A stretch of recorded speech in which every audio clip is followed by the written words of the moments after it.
Sono diversi i tracciati che portano al rifugio SEV all'Alpe di Pianez, una splendida balconata naturale che si apre sul lago di Como. Abbiamo optato per l'itinerario numero 7 che sale da Valmadrera lungo il versante lecchese.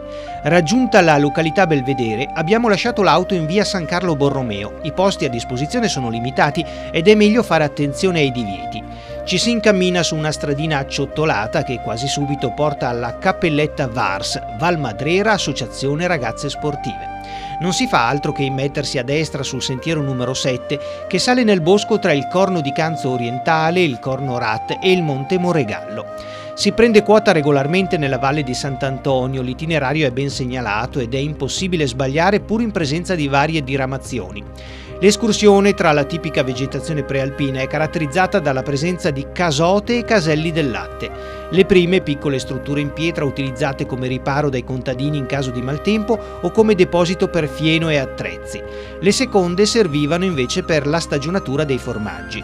Raggiunta la fonte di San Brosera, ideale punto di sosta, la pendenza aumenta leggermente, ma non è mai troppo impegnativa.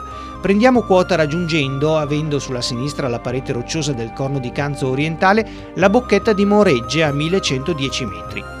Le fatiche sono ormai al termine e continuando a sinistra con un dislivello davvero poco impegnativo, eccoci al rifugio SEV.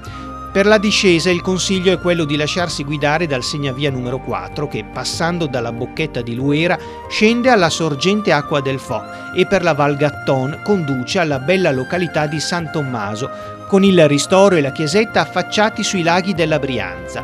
Da qui in breve tempo si è di nuovo in località Belvedere.